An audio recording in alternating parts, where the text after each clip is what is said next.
So I was doing my morning media scan and I saw this article. Killing TransMountain pipeline expansion could be Trudeau's path to victory. Okay, so just to bring you up to speed on the TransMountain pipeline, you'll remember that Justin Trudeau put in place this additional artificial review process. This thing has been reviewed to death. It was supposed to, this review, whatever he's doing, was supposed to be done months ago, and they keep extending the timeline for this. So a couple of weeks ago, you'll remember that Amarjeet Sohi announced that they were going to kick the review process further down the road to the end of June.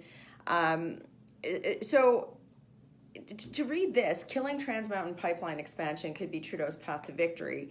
To me, that headline really summarizes where Justin Trudeau's at with just about every policy that he touches, which is he doesn't give two rips about us. He does not care about any Canadian. He cares about himself and holding on to power. And that's not the purpose of a prime minister or any public servant. The community is here, you are there. You are there to serve and lift up the community, not the other way around.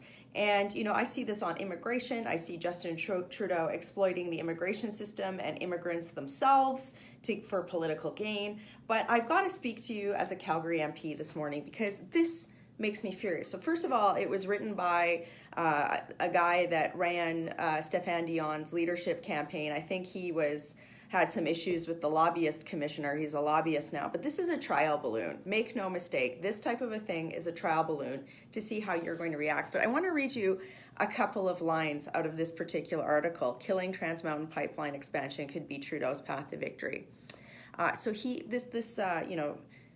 This guy, he writes this eloquent paragraph. Many Albertans seem impervious to the steady march of time. Many cling to a cowboy culture that can feel like an artificial import. What? Like, have you been to Alberta? Have you been to any of the ranches that are here? Like, do you understand? And anyway, I digress. Here's a great little line from the Liberal Party of Canada. Some openly espouse views that are understood to be racist, misogynistic, or homophobic outside, which is true anywhere, but it seems a little more mainstream here. Like, okay, so what? So we don't need a pipeline. You have no idea about the economy here in Alberta in terms of our agriculture sector, and now you're calling us racist because we want jobs? Like, this is what blows my mind, is that the energy sector in Canada is the backbone of the Canadian economy in so many ways. I mean, all these, champagne socialists, they're like, dirty jobs and stuff. Where do you think the money for the roads that you drive on come from? Like, it comes from revenue from this sector. So, if this is what Justin Trudeau's agenda is, and this is what I've been telling you for a long time, it's simply to play politics with, first of all, $7 billion or whatever he spent on the pipeline that's not getting built. If it's just to play politics one way or the other, then let's stop. If you're watching this and you're a Liberal, I mean, regardless of how you feel about the pipeline, we shouldn't be playing politics with it this way, right? And he did the same thing with the immigration system, right? Like, it's the same thing over and over again. He makes policy based on how he thinks he can be in power, and he exploits people to do that. The human cost of him exploiting the pipeline issue for political gain, one way or the other, is all of the people that are here in Calgary right now, or across the country, that don't have jobs. It's the government debt that's being created because they're spending out of control while simultaneously killing the energy sector. And you know what? I watch so many people, especially here in the provincial election on the left, say, oh, well, it wasn't Rachel Notley or Justin Trudeau's fault that the energy sector is in decline because it's low oil prices. Well, okay, let's break that down for a second. Why is there low oil prices? First of all, global demand for energy products isn't shrinking. Demand is increasing.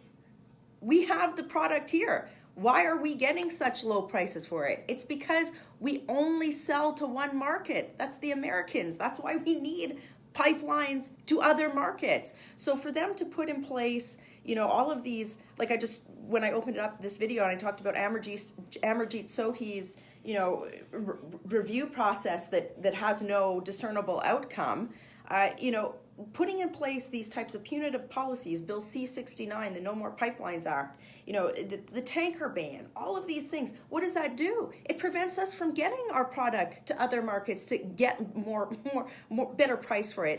It prevents the world from wanting to invest in new plays or in new projects here in Canada because it's not a stable market. Because of the political system, and we think about that, that is crazy. So killing TransMountain pipeline expansion could be Trudeau's path to victory. Come on. Is this where we're at in this country? Is this really where we're at? We're allowing a guy to let his own ego make policy decisions that, are frankly pitting one region of the country against another. This needs to stop. I mean, this guy's smug face. Look at his smug little face here. Albertans are racist. They don't need a pipeline. Oh, and, because they're rejecting a carbon tax that won't reduce greenhouse gas emissions at all, you know what? The social contract is broken and they don't get a pipeline. Okay, well, why aren't you talking about equalization there, bruh? I can't. This needs to stop. So, what are we going to do differently as Conservatives when we form government in October? First of all, I believe that we should be meeting the world's demand for energy products because we can do it in an environmentally responsible way in a country that enjoys freedoms. Compare that to Venezuela or Saudi Arabia. We are a wonderful, ethical producer of energy. We should be providing a regulatory environment that's stable, that's predictable, that both protects the environment and allows energy companies to come in and when they're sitting around the board table say, you know what? We see the path to a decision. It might be a no, it might be a yes. That's what we need to change. Bill C-69, it's a terrible piece of legislation. The carbon tax, terrible piece of legislation. We need to move away from this experiment with this leftist, ego-driven narcissist that we have as a supposed prime minister and go back to the concept of public service, right? When government is running well, it should be quiet. It should be just making sure that it's limited in scope, but it's protecting the freedoms that we have in this country. It's maintaining border security. It's providing economic policy that, produces opportunity for people to invest and create jobs. We have gone so far away from that under Justin Trudeau, and to see this headline, to me that just summarizes exactly where we're at as a country after 4 years of Justin Trudeau. Everything that he does is to exploit you for his own political benefit, and that needs to stop. So, Parliament resumes next week in Ottawa, and certainly this will be an issue that will be top of mind in Parliament. We only have about six or 7 weeks left in this 42nd Parliament before we go into summer recess and essentially an election campaign. And I can guarantee you that the Conservatives, in our role as the official opposition, will be pushing Justin Trudeau on these issues, but more importantly, contrasting with policy that shows us what we are, a government in waiting and ready to serve Canadians instead of putting our egos first.